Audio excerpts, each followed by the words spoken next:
wixii keenay alla og iyo dadka ka dambeeya iyo dowladda Jabuuti waxaan se isleeyahay waxa weeye sidaad sheegtayba xasanow dowladda xamar ka talisaana waa gebagebo ta kalena kama sii foga oo qudheedu way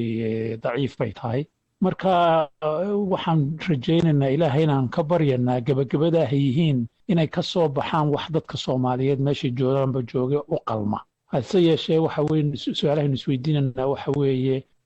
maxaa ka soo bixi kara maxaan ka soo bixi karin maxay dadka Soomaaliyeedna sugayaan saddexdaas su'aalood ayaan isleeyahay way maarayn doonaan waxa meesha ka socda walaal maxay kula tahay waxa ugu muhiimsan ee laga wada hadlayo ama ay tahaba in xilligan laga wada hadlo waxa laga wada hadli doonaa dee guntooda kuma jiro ma ogi laakiinse waxay u eeg tahay magaalada Muqdisho oo dowladda ka talisa waxay iyadu maskaxdeeda ku jirta in ninka Muuse Biixi la dhahay madaxda Hargeysa ka ah in la maamuuso mansabad sare la siiyo dowladda isagu maybe uu soo dhiso qaarkood siday ka hadlayaan laakiinse waxay ku khaldan yihiin waxa weeyaan xurgufta ka taagan Hargeysa iyo waqooyi ama Somaliland mawba qolooyinka ka imanaya Hargeysana waxa weeyaan yaan laynagu eedayn iyo ka wax diiday laakiinse u malayn maayo wax qancin kara dadka reer waqooyiga iyo dadka koonfurta Soomaalida ah inay iyagu qudhoodu keeni doonaan walaal Professor sidaynu ognahay wadahadallada Soomaaliya iyo Somaliland waxa ay soo mareen marxalado kala duwan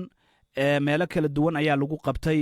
wadahadalkan hadda maanta ka furmaya Jabuuti maxuu kaga duunaan karaa kuwii ka horeeyay ilaahay wax walba wuu kari karaa oo waxaan kuwii hore ka soo bixi karin baa ka soo bixi karaa laakiinse waa inaynu fahamnaa siday dowladnimadu u shaqayso haddii xataa waxay ku heshiiyaan wanaaga waa in Hargeysa la geeyaa waa in Xamar la geeyaa ilaa baarlamaanaha jira labada meeloodba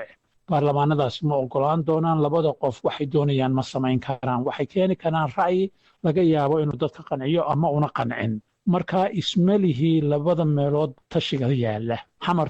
talada taala iyo Hargeysa talada taala ilaahay ka sokow u malayn maayo inay keenayaan wax lagu xaqabeelo labada meelood walaal laakiinse waxa muhiim ah in dowladda Jabuutina fursad la siiyo in badan bay Soomaali u dadaashay oo carta waatii keentay waatii ka horeysay markii qalaalaasuhu bilaabmay 1990 ay iskugu yeedhay dadka Soomaaliyeed marka maamuuska ay bixinayso inay qadariyaan ay wax dadka Soomaaliyeed qanciyaan labadan qoloba ayaan rajaynaynaa inay ka soo baxdo walaal waayahay Professor marka ay timaado wadahadalladan Soomaaliya iyo Somaliland Jabuuti ma tahay halkii ku habooneed oo dabcan kaga wanaagsan meelo kale in lagu qabto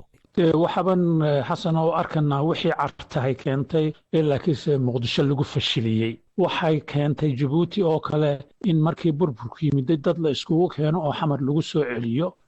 marka waxay Soomaalida u taala jamhuuriyadda ka socota Hargeysa iyo Muqdisho ka socota ayay u taala inay qadariyaan walaalaha Jabuuti waxay Soomaali la doonayaan inay Soomaali midowdo in xaq lagu midoobo xaaraantii hore in laga baxo dunuubtii la galay in laga toobad keeno hadday iyagu dad wax yihiin qiimo leh iyaka maamuuskaasi ka midhadhalin lahaa laakiinse ahmiyadda walaalkay waxa weeye dadka Soomaaliyeed meel ay joogaanba min Raas Kaambooni ilaa Saylac waxay u haraadan yihiin maamul aan qabiilo ku dhisnayn maamul islaamnimo iyo Soomaali ku dhisan labada nin hogaaminaya labada meeloodna midkoodna ra'yigaasi ma curin karo walaal laakiinse waxaan filanaa inay fahmaan deylada iyo balambalka dadka Soomaalida haysta Hargeysa kuwa jooga iyo kuwa Xamar joogaba oo arrintaasi dadaal weyn ka muujiyaan oo una dhugnaadaan wanaaga dadka reer Jabuuti ay la rabaan Soomaali walaal